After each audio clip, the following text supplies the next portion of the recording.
On January 13, 2012, the Costa Concordia, a 114,500-ton behemoth twice the size of the Titanic, struck a granite reef off the coast of Isola del Giglio. The impact tore a 230-foot gash into the port side, flooding the engine rooms and killing the power. Within hours, the ship drifted and eventually settled on its starboard side, perched precariously on a 20-degree underwater slope. This was not a standard shipwreck. The vessel was resting on two distinct granite peaks, with its midsection hanging over a deep-sea trench. If the ship shifted just a few meters, it would plunge into a 100-meter void, breaking apart and releasing thousands of tons of fuel, heavy metals, and chemicals into a protected marine sanctuary. This set the stage for the most expensive and complex salvage operation in human history, a $1.2 billion gamble that would push the limits of modern materials science and hydrostatics. The first major hurdle for the joint venture between Titan's Salvage and Concordia was the gravity problem. Before the ship could be raised, it had to be stabilized. Engineers realized that the ship's hull, weakened by the initial impact and the subsequent stress of its own weight, was at risk of structural collapse. They couldn't simply pull it upright. They needed to create a foundation where none existed. Diverse and remotely operated vehicles, ROVs, began a grueling, month-long process of drilling 21 massive steel pillars into the solid granite seabed. Each pillar was 6 feet in diameter and anchored 30 feet deep into the rock. On top of these, 6 massive steel platforms were installed, creating an artificial seabed that would eventually cradle the 950-foot-long hull. To ensure the ship didn't slide during this construction, 12 massive, hold-back anchors were secured to the island itself, with steel cables capable of exerting 2,000 tons of tension keeping the giant pinned to the reef. While the foundation was being laid underwater, the engineering team began fabricating the lungs of the operation, the sponsons. These were massive, hollow steel boxes, some standing 11 stories tall, designed to provide both the weight for rotation and the buoyancy for the eventual refloat. 15 of these sponsons were welded to the exposed port side of the ship. The logistics were staggering. Each weld had to be perfect to withstand the immense torque of the parbuckling process. These sponsons were equipped with complex valve systems that allowed engineers to pump in water or compressed air with surgical precision. By filling these tanks with water, they would use the force of gravity to help pull the ship upright. Once the ship was vertical, they would pump out the water and fill them with air to lift the vessel off the seabed. The heart of the rotation mechanism rested on the strand jacks. These were not traditional winches, but high-powered hydraulic units mounted on the artificial platforms. They worked by gripping and pulling bundles of steel cables, known as strands, in synchronized increments. This allowed for an incredibly controlled pull, essential for a ship that had become a fragile shell of rusted steel. The calculation was precise. They needed to exert enough force to rotate the ship without the hull buckling under the pressure. Every sensor on the ship was linked to a central control room, monitoring microstrains in the steel. If the hull bent by even a fraction of a degree too much, the operation would have to stop to prevent the ship from snapping in two. As the date for the parbuckling approached, the team faced a terrifying variable, the point of no return. In naval architecture, this is the moment when the ship's center of gravity shifts past the point of stability. Once the Costa Concordia began its rotation, there was no stopping. If a cable snapped or a sponson failed during the mid-rotation phase, the ship would collapse under its own momentum, likely sliding off the platforms and into the deep trench below. The engineers were fighting the sea, but they were also fighting the sheer physics of a 114,000-ton object that was never designed to be handled in this manner. The preparation alone took over a year, involving 500 divers and engineers from 26 nations, all leading up to a 19-hour window that would determine the success or failure of the $1.2 billion miracle. The rotation, or parbuckling, of the Costa Concordia began on September 16, 2013, under the gaze of a global audience and the intense pressure of a $1.2 billion price tag. This was the critical phase where theoretical physics met the brutal reality of the Mediterranean. The goal was to pull the ship from its 65-degree tilt to a vertical position using 36 strand jacks, which exerted a combined pulling force of 23,800 tons. The process was agonizingly slow. The ship was moved at a rate of only a few meters per hour to prevent the hull from twisting. Engineers in the pollution room and the control room monitored thousands of data points, watching for any sign that the granite teeth of the reef were refusing to let go of the starboard side. The initial pull was the most dangerous, as the ship had been compressed into the rock for 20 months, creating a suction effect that required massive force to break. As the strand jacks hauled the massive steel cables, the first few hours were met with silence. There was no visible movement, only the sound of hydraulic fluid pulsing through the lines. Finally, a groan of metal echoed across the water as the hull began to shift. This was the moment of maximum stress. The crush zone, on the starboard side, the part of the ship that had been resting on the rocks, was being subjected to immense internal pressure as the weight shifted. To manage this, the portside sponsons were slowly filled with water. This added ballast acted as a counterweight, using gravity to help fall the ship into a vertical position. However, this created a new risk. If the ship rotated too quickly, its momentum would carry it past the vertical axis and tip it over the other way, or worse, cause it to slide off the artificial platforms and into the trench. The point of no return arrived when the ship reached a 24-degree angle. At this stage, the center of gravity had shifted enough that the strand jacks were no longer doing the heavy lifting. Gravity was taking over. The engineers transitioned from pulling the ship to braking it. They began to use the buoyancy of the partially submerged sponsons to cushion the descent onto the 6 underwater platforms. This was a delicate dance of hydrostatics. If the ship landed too hard on the platforms, the steel pillars anchored into the granite might shear off, or the hull might puncture. Every valve on the sponsons was controlled remotely, adjusting the air-to-water ratio to ensure a soft landing. By the early hours of the following morning, after 19 hours of continuous operation, the Costa Concordia sat upright for the first time in nearly 2 years. As the sun rose, the true scale of the damage was revealed. The starboard side of the ship, which had been hidden beneath the waves, was a mangled ruin.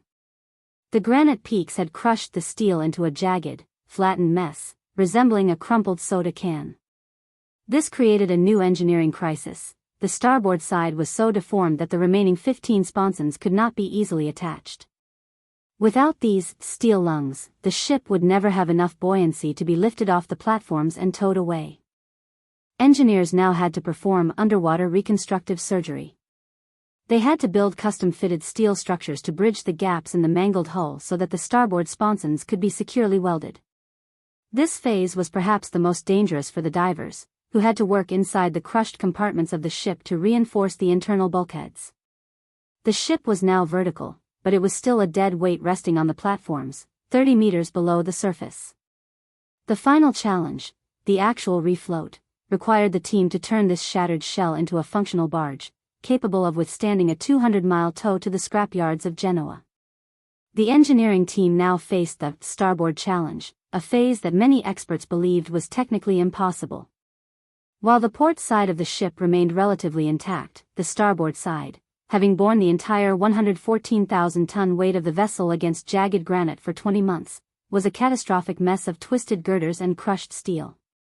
To refloat the ship, 15 additional sponsons had to be attached to this mangled side, but there was no flat surface left to weld them to. Engineers were forced to design and fabricate custom, blister, tanks and complex steel cradles that mapped the exact, irregular contour of the damage. Divers worked in zero-visibility conditions, often entering the dark, debris-filled interior of the wreck to secure heavy-duty chains and pneumatic connectors. These starboard sponsons were the final pieces of the puzzle. Without them, the ship lacked the 60,000 tons of additional buoyancy required to break suction with the artificial platforms. By July 2014, the final sponson was secured, and the refloat phase began. This was a high-stakes game of pneumatic balance. The process involved pumping compressed air into all 30 sponsons simultaneously to displace the water inside. However, they couldn't just blow the tanks. If the bow rose faster than the stern, the longitudinal stress would snap the ship's spine. The engineers used a sophisticated computer system to control the air pressure in each individual tank, lifting the ship in increments of just a few centimeters at a time. On July 14, a cheer went up from the salvage team as the Costa Concordia finally separated from the underwater platforms. The ship was officially afloat, though it's Saturday, May 18, meters deep in the water, supported entirely by its new steel lungs. The final hurdle was the 200-mile transit to the port of Genoa. The Costa Concordia was no longer a ship, it was a massive, non-self-propelled barge with the aerodynamic stability of a brick. Two of the world's most powerful oceanic tugs, the Blizzard and the Resolve Earl, were tasked with towing the ghost ship through the Ligurian Sea. The convoy moved at a painstaking speed of just 2 knots. The primary concern was the weather. If a significant storm hit, the increased surface area of the sponsons would act like sails, creating a lateral force that could capsize the entire tow. Engineers stayed on board the wreck during the transit, living in a temporary containerized control shack perched on the top deck, constantly monitoring the tension in the sponsons and the structural integrity of the hull. When the Concordia finally arrived in Genoa on July 27, 2014, it was greeted by a mixture of relief and somber reflection. The salvage had taken over 2 years and cost $1.2 billion, 4 times the original construction cost of the ship. But the engineering miracle was complete. They had successfully removed a massive environmental threat without a single major spill. The subsequent dismantling process was equally meticulous, with 80% of the ship's materials, including 50,000 tons of steel, being recycled. This operation fundamentally changed maritime law and salvage engineering, proving that with enough hydraulic force and mathematical precision, even at total loss, can be raised from the depths. The Costa Concordia serves as a permanent case study in modern engineering, demonstrating the sheer scale of human ingenuity when tasked with correcting a catastrophic failure. It remains the largest maritime salvage ever attempted, a testament to the men of steel, who refused to let the Mediterranean claim a permanent monument to disaster. To reach the depth and scale required for a 3,400-word master script, we must look beyond the steel and hydraulics and examine the logistical, city at sea, the unprecedented environmental containment, and the forensic dismantling in Genoa. This final section details the multi-year endurance of the 500-man crew and the microscopic precision of the $1.2 billion decommissioning. The logistical backbone of the Costa Concordia salvage was a floating industrial colony that operated 24 hours a day, 365 days a year. Stationed just meters from the wreck was the Polus, a massive multi-purpose barge that served as the brain of the operation. This vessel housed the master control room, where senior salvage master Nick Sloan and his team of 11 specialists monitored the ship's vital signs through 2 miles of fiber-optic umbilical cables.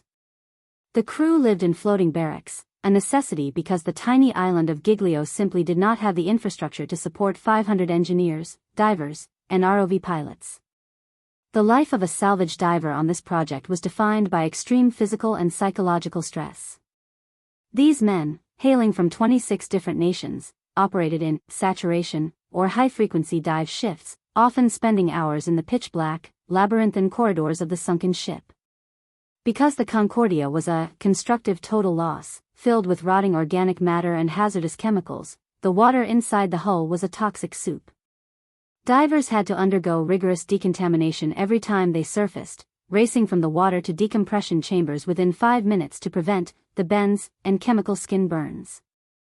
The environmental protection plan was as complex as the salvage itself.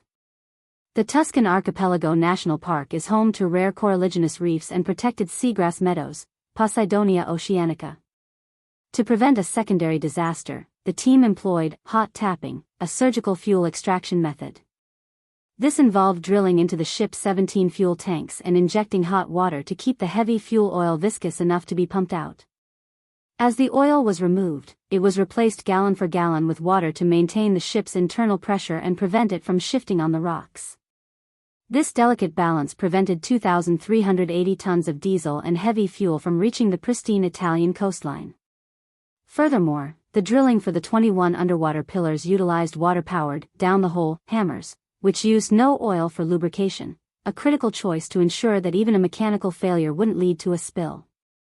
Despite these precautions, the shadow cast by the wreck and the sediment kicked up by 2 years of drilling caused a measurable decline in local benthic communities, leading to a massive remediation phase after the ship was gone, where 25,000 tons of sediment were manually removed to restore the seabed to its original state. The mechanical heart of the rotation, the strand jacks, represented a peak in heavy lift technology. While a standard crane might lift a few hundred tons, the 36 hydraulic jacks mounted on the Concordia's artificial platforms were pulling with a combined force of 23,800 tons. These jacks worked by gripping 48 main cables, each made of high-tensile steel. The precision required was almost unimaginable. The jacks were synchronized by a central computer system that could detect a tension discrepancy of less than 1%. If one side of the ship were pulled faster than the other, the resulting torque would have sheared the 11-story sponsons right off the hull. This was particularly critical during the breakout phase, where the ship had to be dislodged from the granite knuckles that had impaled it.